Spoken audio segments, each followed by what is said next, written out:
আসসালামু আলাইকুম রাহমাতুল্লাহ। কল্পনা করুন, আপনার হাতে মাত্র ৪০ দিন সময় আছে। এই মহাবিশ্বের মালিক আপনার নাম সম্বলিত সেই পাতাটি আরশের গাছ থেকে নিচে ফেলে দিয়েছেন। মালাকুল মউত আজরাইল আলাইহিসসালাম আপনার দরজায় কড়া নাড়তে প্রস্তুতি নিচ্ছেন।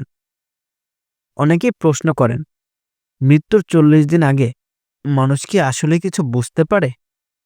আজ আমরা ইসলামের ইতিহাস, সাহাবীদের জীবন এবং বড় বড় আলেমদের কিতাব ঘেঁটে এমন কিছু চাঞ্চল্যকর তথ্য জানাবো যা আপনার জীবন সম্পর্কে ধারণাই বদলে দেবে। ভিডিওটি না টেনে শেষ পর্যন্ত দেখুন, কারণ আজকের এই ভিডিও আপনার জীবনের মোড় ঘুরিয়ে দিতে পারে। শুরুতেই অনুরোধ করব, সওয়াবের নিয়তে ভিডিওটি শেয়ার করুন। হাদিসের বিভিন্ন বর্ণনায় এবং অনেক আলেমদের মতে সিদরাতুল মুনতাহার কাছে একটি বিশেষ গাছ আছে যার পাতা অসংখ্য। প্রতিটি পাতা এক একজন মানুষের নাম লেখা। যখন কারো মৃত্যুর ৪০ দিন বাকি থাকে, তখন সে পাতাটি হলুদ হয়ে যায় এবং ঝরে পড়ে। পাতাটি ঝরে পড়ার পর সাথে সাথে এটি মালাকুল মউতের দপ্তরে জমা হয়।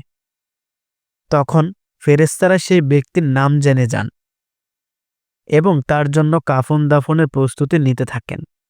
অথচ সেই ব্যক্তি পৃথিবীতে বসে তখনও অট্টালিকা বানানোর স্বপ্নে বিভোর থাকে।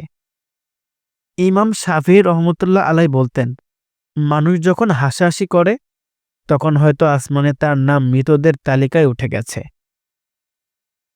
নবী করিম সাল্লাল্লাহু আলাইহি সাল্লাম বলেছেন, আজরাইল আলাইহিসসালাম প্রতিদিন প্রতিটি ঘরে ৫ বার উকি দেন। তিনি দেখেন তার সময় শেষ হয়ে এসেছে। মৃত্যুর ৪০ দিন আগে থেকে মুমিন ব্যক্তির হৃদয়ে এক ধরনের বিরাগ তৈরি হয়। দুনিয়ার চাকচিক্য তার কাছে বিষাক্ত মনে হয়। সে বারবার আখিরাতের কথা চিন্তা করে। অনেক সময় আল্লাহ তাআলা তার প্রিয় বান্দাকে স্বপ্নের মাধ্যমে সংকেত দেন।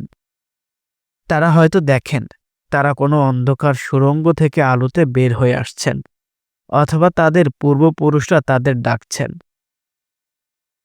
হুজ্জাতুল ইসলাম ইমাম গাজ্জালী রহমতুল্লাহ আলাইহি মৃত্যুর আগে মানুষের পরিবর্তন নিয়ে দীর্ঘ আলোচনা করেছেন।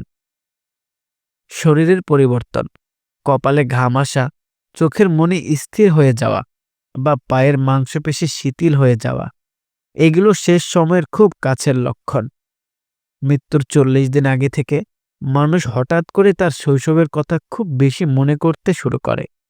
সে যেন তার জীবনের পুরো রিল বা সিনেমাটি মনের আয়নায় দেখতে পায়। তার স্বভাবের কঠোরতা দূর হয়ে যায়। সে সবার প্রতি দয়ালু হয়ে ওঠে। ইসলামের ইতিহাসে এক বুজুর্গ ব্যক্তি ছিলেন। মৃত্যুর ঠিক ৪০ দিন আগে তিনি তার সমস্ত ঋণ পরিশোধ করেন এবং তার লাইব্রেরির বইগুলো দান করে দেন। যখন তাকে জিজ্ঞেস করা হলো কেন, তিনি বললেন, আমি আমার কবরের ডাক শুনতে পাচ্ছি। আমাদের প্রিয় নবী সাল্লাল্লাহু আলাইহি সাল্লাম বলেছেন, বুদ্ধিমান সেই ব্যক্তি যে নিজের নফসকে নিয়ন্ত্রণ করে এবং মৃত্যুর পরের জীবনের জন্য প্রস্তুতি নেয়। এই ৪০ দিন আসলে তওবা করার একটি বোনাস সময়। মৃত্যুর ৪০ দিন আগে থেকে শয়তান খুব সক্রিয় হয়ে যায়। সে জানে এটি শেষ সুযোগ। সে মানুষের সামনে তার মৃত বাবা মায়ের রূপ ধরে এসে বলতে পারে, ইসলাম সত্য নয়, অন্য ধর্ম গ্রহণ করো। এগুলো থেকে বাঁচার উপায়, যারা নিয়মিত তসবিহ, জিকির এবং ৫ ওয়াক্ত নামাজে অভ্যস্ত, আল্লাহ তাদের জিহ্বায় লা ইলাহা ইল্লাল্লাহু জারি করে দেন। আমরা যদি সারা জীবন আল্লাহর নাফরমানি করি, তবে শেষ ৪০ দিনে চাইলেই ওলি হওয়া কঠিন। তাই এখন থেকেই প্রস্তুতি নিতে হবে। বন্ধুগণ, আজরাইল আলাইহিসসালাম এর সেই তালিকা থেকে আমরা বা আপনার নাম আজকেই ঝরে পড়বে না তার কোনো গ্যারান্টি নেই। হয়তো আপনার ৪০ দিনের গণনা শুরু হয়ে গেছে। তাই আসুন আজকেই এই মুহূর্তে আল্লাহর কাছে তওবা করি। ভিডিওটি শেষ করার আগে বলছি, এই তথ্যগুলো মানুষের জানা খুব জরুরি। দয়া করে ভিডিওটি শেয়ার দিন।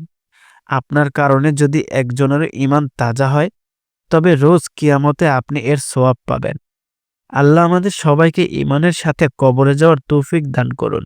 আমিন।